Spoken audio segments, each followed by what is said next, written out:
दोस्तों, क्या रसिया ने फ्री जहाज के नाम पर भारत के साथ में रक्षा इतिहास का सबसे बड़ा दगा किया है? आखिर कैसे एक मुफ्त के नाम वाला आईएनएस विक्रमादित्य भारत के 19,000 करोड़ रुपए निगल गया है और हमारे ही नौसैनिकों के लिए मौत का कुआं बन गया है?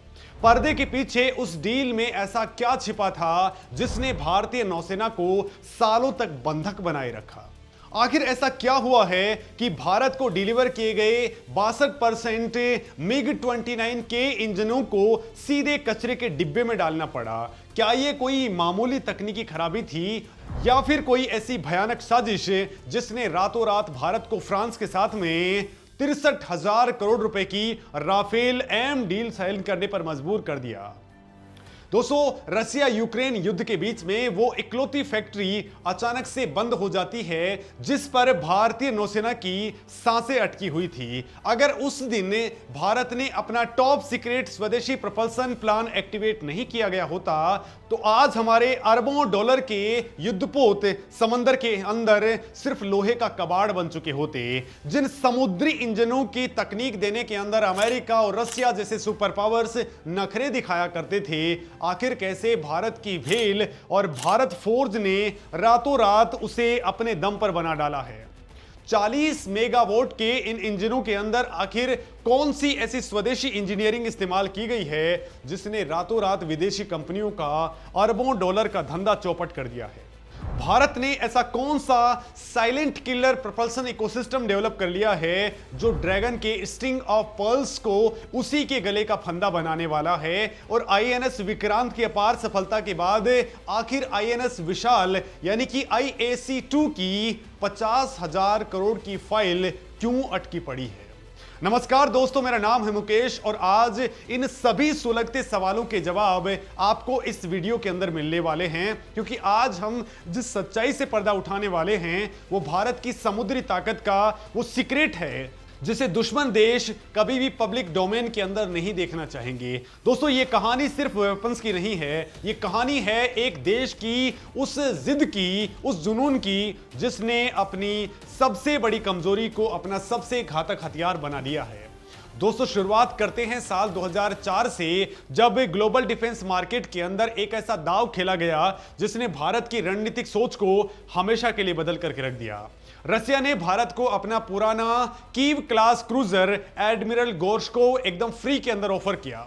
सुनने में ये डील किसी लॉटरी से कम नहीं लग रही थी, लेकिन दोस्तों, ग्लोबल जियोपॉलिटिक्स के अंदर कभी कुछ भी फ्री नहीं होता है और भारत को इसकी कीमत अपने खून और पसीने से चुकानी पड़ी।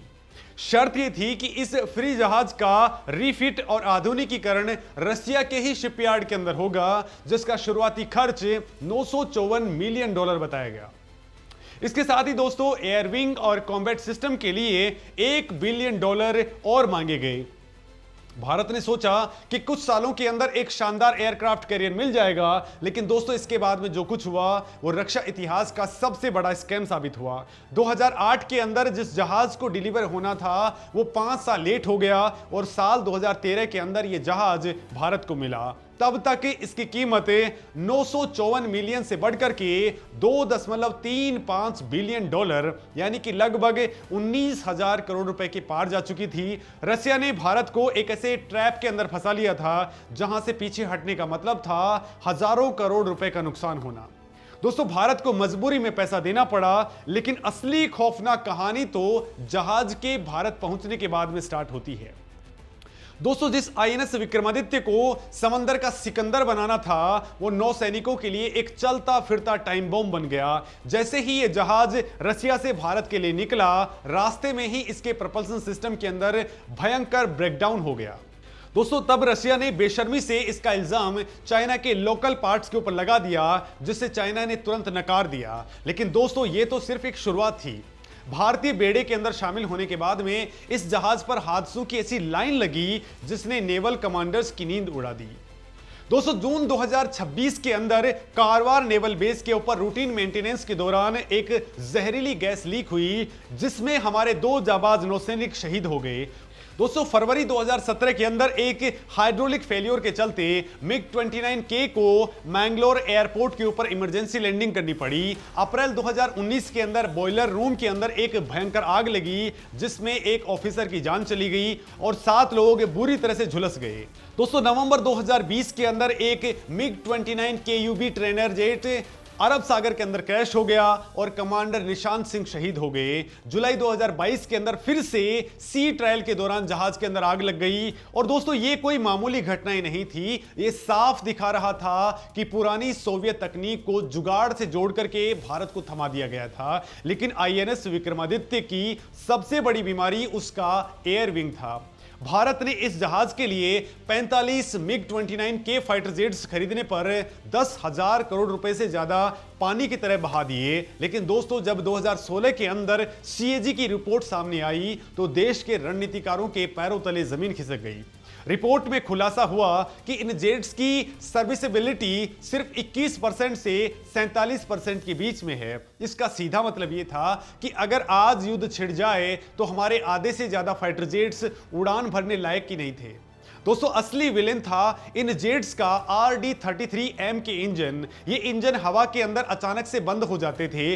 दोस्तों हालात ये थे कि रसिया से डिलीवर किए गए 65 इंजनों में से 62% यानी कि 40 इंजनों को उनके डिजाइन फ्लो की वजह से सीधा रिजेक्ट करना पड़ा। सिंगल इंजन लैंडिंग की नौबत आने लग गई और 2018 से लेकर के अब तक कम से कम 5 फाइटर जेट क्रैश हो चुके हैं। दोस्तों भारत समझ चुका है कि रसिया की इस कबाड़ हो चुकी तकनीक पर भरोसा करके हम अरब सागर के अंदर चाइना और पाकिस्तान को बीट नहीं कर सकते हैं। इसी भयानक धोखे और मजबूरी ने भारत को एक एग्रेसिव फैसला लेने पर मजबूर किया जिसने ग्लोबल डिफेंस मार्केट के अंदर भूचाल ला दिया है। दोस्तों अप्रैल 2025 के अंदर भारत सरकार ने सीधा फ्रांस का दरवाजा खटखटाया और 63,000 करोड़ रुपए की एक मैसिव डील साइन की। इस डील के तहत भारतीय नौसेना को 26 डेजोल्ट राफेल एम फाइटर जेट मिलने तय हुए जो नेक्स्ट जनरेशन की टेक्नोलॉजी से लैस हैं और समंदर की लहरों पर असली बवंडर मचाने की ताकत रखते हैं। पर दोस्तों कहानी यही खत्म नहीं होती है, असली ट्विस्ट तो समंदर की गहराइयों में छिप करके आ रहा था। भारतीय नौसेना के राजपूत दिल्ली, कोलकाता और विशाखापट्टनम क्लास के घातक डेस्ट्रॉयर्स और तलवार क्लास के फ्रिगेट्स जिस इंजन के ऊपर दौड़ते हैं वो गैस टरबाइन से यूक्रेन की कंपनी बनाती थी। दोस्तों पिछले 30 सालों से भारत इन जहाजों को ताकत देने के लिए COGAG यानी कि combined gas and gas configuration वाले इंजनों के ऊपर डिपेंडेंट था। लेकिन फिर दोस्तों दुनिया के अंदर वो हुआ जिसने सारे समीकरण पलट करके रख दिए हैं। रसिया और यूक्रेन के बीच में भयंकर युद्ध छिड़ गया। दोस्तों इस वॉर के अंदर यूक्रेन के माइकोलेव शहर के अंदर मौजूद ये इंजन बनाने वाली कंपनी का प्लांट पूरी तरह से बमबारी के अंदर तबाह हो गया। रातों रात भारत के युद्धपोतों की सप्लाई चेन कट गई, स्पेयर पार्ट्स आना बंद हो गए, नए इंजन मिलना नामुमकिन हो गया। दोस्तों ग्लोबल थिंक टैंक्स और रक्षा विशेषज्ञों ने मान लिया था कि अब भारतीय नौसेना के जहाज समंदर में खड़े के खड़े जंग खा जाएंगे। उन्हें लगा कि भारत अब रसिया या फिर अमेरिका के आगे गिड़गिड़ाएगा। लेकिन दोस्तों उन्हें नहीं पता था कि दिल्ली के साउथ ब्लॉक और नेवी के वॉर रूम्स के अंदर एक ऐसा मास्टर प्लान तैयार हो चुका है जो ना सिर्फ इस संकट को खत्म करेगा बल्कि भारत को हमेशा के लिए एक डिफेंस सुपर पावर बना देगा। और दोस्तों यहीं से एंट्री होती है आत्मनिर्भर भारत के सबसे एग्रेसिव और टॉप सीक्रेट ऑपरेशन की। दोस्तों डिफेंस मिनिस्ट्री और इंडियन नेवी ने मेक वन फ्रेमवर्क के तहत भारत के डोमेस्टिक मरीन प्रोपल्सन इकोसिस्टम का स्विच ऑन कर दिया। जिस टेक्नोलॉजी को बनाने के अंदर दशकों लगते हैं उसे भारत ने रिवर्स इंजीनियरिंग और स्वदेशी इनोवेशन की मदद से रिकॉर्ड टाइम के अंदर डिकोड कर लिया। दोस्तों इस पूरे मिशन की कमान संभाली भेल यानी कि भारत हेवी इलेक्ट्रिकल लिमिटेड और DRDO ने। साथ मिला भारत फोर्ज जैसी दिग्गज प्राइवेट कंपनी का। दोस्तों भेल ने वो कर दिखाया है जिसे देख करके दुनिया के बड़े बड़े इंजीनियर्स हैरान हैं। उन्होंने 24 मेगावाट से लेकर के 40 मेगावाट क्लास के अति पावरफुल मरीन टरबाइन इंजन्स का स्वदेशीकरण स्टार्ट कर दिया। ये वो इंजन हैं जो 7,000 टन की डेस्ट्रॉयर को समंदर की लहरों पर 30 नॉटिकल माइल्स की स्पीड से दौड़ाते हैं। दोस्तों टरबाइन ब्लेड कास्टिंग और गियर बॉक्स इंटीग्रेशन जो दुनिया की सबसे जटिल इंजीनियरिंग माना जाता है उसे अब भारत अपनी धरती के ऊपर कर रहा है। डीआरडीओ की गैस टरबाइन रिसर्च एस्टेब्लिशमेंट यानी कि जीटीआरई ने अपने KMGT प्रोजेक्ट के जरिए जो बेस तैयार किया है आज वो भारत के लिए संजीवनी बन गया है। लेकिन दोस्तों बात सिर्फ गैस टरबाइन तक नहीं रुकी, भारत को डीजल इंजनों की भी जरूरत थी। दोस्तों KOEL यानी कि किर्लोस्कर ऑयल इंजन्स लिमिटेड जैसी भारतीय कंपनियों ने मोर्चा संभाला और 3 मेगावाट से लेकर के 10 मेगावाट की रेंज वाले मीडियम स्पीड डीजल इंजन बनाने स्टार्ट कर दिए। दोस्तों ये इंजन अब इंडियन कोस्टल गार्ड और नेवी के पेट्रोल वेसल्स और लैंडिंग क्राफ्ट्स को ताकत दे रहे हैं। इन्हें भविष्य के अंदर CODAG यानी कि combined diesel and gas setup के अंदर इंटीग्रेट किया जाएगा। इसका सीधा मतलब यह है कि अब विदेशी OEM यानी कि ओरिजिनल इक्विपमेंट मैन्युफैक्चरर्स की ब्लैकमेलिंग खत्म हो चुकी है। दोस्तों इससे भी बड़ा मास्टर स्ट्रोक था मेंटेनेंस, रिपेयर और ओवरहॉल यानी कि MRO इंफ्रास्ट्रक्चर को भारत में ही खड़ा करना। पहले एक इंजन खराब होता था तो उसे पानी के जहाज के अंदर लाद करके यूक्रेन या फिर रसिया भेजना पड़ता था। महीनों तक हमारा युद्धपोत डॉकयार्ड के ऊपर बेकार खड़ा रहता था। दोस्तों इस विदेशी गुलामी को खत्म करने के लिए भारत फोर्स की सब्सिडियरी कल्याणी स्ट्रेटेजिक सिस्टम्स ने एक बेहद एग्रेसिव चाल चली। उन्होंने दोस्तों यूक्रेन की जोरिया कंपनी जैसे ज्वाइंट वेंचर्स के अंदर मेजॉरिटी स्टेक खरीद लिए। अब जो इंजन खराब होगा उसे भारत के अंदर ही रिवर्स इंजीनियर किया जाएगा, उसे रिफर्बिश किया जाएगा और उसे वापस जहाज के अंदर लगा दिया जाएगा। भारत ने अपनी सबसे बड़ी कमजोरी को अपनी सबसे बड़ी ताकत के अंदर कन्वर्ट कर दिया है। और दोस्तों इस स्वदेशी तूफान का नतीजा क्या हुआ, आज आंकड़े वो कहानी बयां कर रहे हैं जिसे सुनकर के चाइना की पीपल्स लिबरेशन आर्मी नेवी यानी कि प्लान के पसीने छूट जाएंगे। दोस्तों फाइनेंशियल ईयर 2025-26 के लेटेस्ट डेटा के मुताबिक भारत का domestic defence production 1.78 lakh crore रुपए के ऐतिहासिक और रिकॉर्ड तोड़ स्तर पर पहुंच गया है। यह पिछले साल के मुकाबले 15.6% का सीधा जंप है। सिर्फ 5 सालों के अंदर भारत ने अपने रक्षा उत्पादन के अंदर 110% की भयानक ग्रोथ दर्ज की है। और दोस्तों अगर एक्सपोर्ट की बात करें तो जिस भारत को दुनिया सिर्फ हथियारों का डंपिंग ग्राउंड समझती थी, उसी भारत ने 2025-26 के अंदर 39,000 करोड़ के हथियार और डिफेंस इक्विपमेंट पूरी दुनिया को बेचे हैं। ये पिछले साल के मुकाबले 62.6% का सीधा जंप है, जिसने ग्लोबल वेपन मार्केट के अंदर बहुत बड़ा तूफान खड़ा कर दिया है। दोस्तों ब्रह्मोस मिसाइलें, पिनाका रॉकेट्स, रडार सिस्टम्स और अब नेवल प्रोपल्शन टेक्नोलॉजी, भारत आज वो सब एक्सपोर्ट कर रहा है जिसके लिए हम कभी रसिया और अमेरिका की तरफ देखा करते थे। इस मरीन इकोसिस्टम का असर सिर्फ नेवी तक सीमित नहीं है। जो तकनीक भेल और डीआरडीओ नेवी के लिए बना रहे हैं दोस्तों, उसका spill over effect civilian sector के अंदर बवंडर ला रहा है। ONGC के ऑफशोर एनर्जी रिग्स को पावर देने के लिए भी इन्हीं स्वदेशी इंजन्स का इस्तेमाल किया जा रहा है। कोचिन शिपयार्ड, मजगांव डॉक और GRAC जैसे शिपयार्ड्स आज कमर्शियल शिप बिल्डिंग के अंदर इन्हीं टेक्नोलॉजीज का इस्तेमाल कर रहे हैं।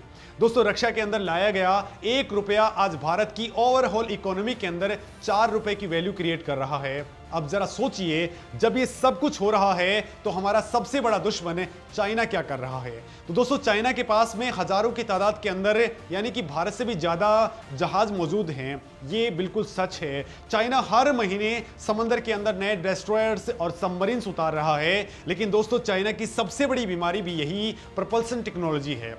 चाइना आज भी रिवर्स इंजीनियरिंग के अंदर बुरी तरह से फेल हो रहा है। उनके जहाजों के इंजन समंदर के बीच के अंदर फेल हो जाते हैं, उनके सबमरीन्स के रिएक्टर आवाज करते हैं। दूसरी तरफ भारत ने INS विक्रांत बना करके पूरी दुनिया को अपनी स्वदेशी तकनीक का लोहा मनवा लिया है। दोस्तों 2026 की शुरुआत के अंदर INS विक्रांत ने बिना एक भी हादसे के 1000 अरेस्टेड लैंडिंग पूरी कर ली है। यही भारत है जो कभी INS विक्रमादित्य के बॉयलर फटने से डरता था। INS विक्रांत ने विशाखापट्टनम के तट पर मिलान 2026 नेवल एक्सरसाइज को लीड किया, जहां 42 विदेशी युद्धपोतों और 29 एयरक्राफ्ट्स ने भारतीय नौसेना के सामने सलामी दी। दोस्तों ये है बदलते हुए भारत की असली धमाके। चाइना ने जिबूती से लेकर के ग्वादर और हम्बनटोटा तक स्ट्रिंग ऑफ पल्स के नाम पर भारत को घेरने की जो साजिश साजिश रची थी उसे भारत ने अपनी इस स्वदेशी तकनीक से चकनाचूर कर दिया है। दोस्तों, भारत को चाइना से जहाजों की तादाद के अंदर नहीं जीतना है। भारत एसिमेट्रिक वॉरफेयर खेल रहा है। आज अंडमान एंड निकोबार कमान के जरिए मलक्का स्ट्रेट जैसे चौक पॉइंट पर भारत का सीधा कंट्रोल हो चुका है। अगर कल को युद्ध होता है तो भारत के P-8I पोसेडन और 40 से ज्यादा naval ship borne unmanned aerial systems China के सप्लाई रूट को उसी दिन ब्लॉक कर देंगे और भारत के जहाजों को फ्यूल और स्पेयर पार्ट्स के लिए किसी विदेशी ताकत की जरूरत नहीं पड़ेगी, क्योंकि उनके अंदर भेल के 40 मेगावाट के स्वदेशी इंजन धड़क रहे होंगे। लेकिन दोस्तों, इस पूरी गौरवशाली कहानी के बीच में एक बहुत बड़ा सस्पेंस और भी है। INS विक्रमादित्य अपनी जिंदगी के आखिरी पड़ाव पर है। 2030 के दशक तक इसे रिटायर करना होगा। INS विक्रांत एक शानदार जहाज है, लेकिन हिंद महासागर के अंदर चाइना के बढ़ते हुए डॉग शिप्स और न्यूक्लियर सबमरीन्स के खतरे को देखते हुए भारत को तुरंत अपने तीसरे और सबसे पावरफुल एयरक्राफ्ट कैरियर यानी कि IAC-2 यानी कि INS विशाल की जरूरत है। ये 65,000 टन का वो दानव है जो क्वाटो बार टेक्नोलॉजी से लैस होगा। इसकी लागत 50,000 करोड़ रुपए के आसपास आ रही है। दोस्तों सोचिए, हमने रशिया से जो एयरक्राफ्ट कैरियर खरीदा था वो हमें करीब 19,000 करोड़ के अंदर पड़ा था। अगर वो नया हम बनाते हैं तो वो केवल 50,000 करोड़ में पड़ता है। तो सोचिए हमें रसिया से किस लेवल का झटका मिला था। हालांकि दोस्तों, अब IAC-2 को लेकर के सरकार की तरफ से अभी भी इस फाइल को फाइनल अप्रूवल का इंतजार है। रणनीतिकार चीख चीख करके कह रहे हैं कि इस प्रोजेक्ट के अंदर देरी करने का मतलब चाइना को हिंद महासागर के अंदर खुली छूट देना है। INS विक्रमादित्य की पुरानी रशियन टेक्नोलॉजी पर अब और पैसा बर्बाद करना एक सुसाइडल कदम होगा। रशिया खुद यूक्रेन वॉर के कारण भयंकर क्राइसिस के अंदर है। वो भारत को आगे चलकर के कोई भी क्रिटिकल डिफेंस सपोर्ट नहीं दे पाएगा। दोस्तों, आज सेकंड हैंड और फ्री के विदेशी जहाजों के दिन लग चुके हैं। भारत ने उस दौर के अंदर अपने नौसैनिकों का खून बहाया है और अपना अरबों डॉलर बर्बाद किया है। आज का भारत दुनिया की आंखों के अंदर आंखें डाल करके बात करता है और अब वो अपनी टेक्नोलॉजी खुद डेवलप कर रहा है। अब दोस्तों, इस पूरे वीडियो पर आपका क्या कुछ कहना है, कमेंट में अपनी बात जरूर कहें। और दोस्तों, जियोपॉलिटिक्स के अंदर जो कहा जाता है कि कोई किसी का सगा नहीं होता है, सिर्फ देश हित सर्वोपरि होता है, वो बात रसिया पे किस लेवल पे लागू होती है, आप अपनी बात जरूर रखें। नमस्कार।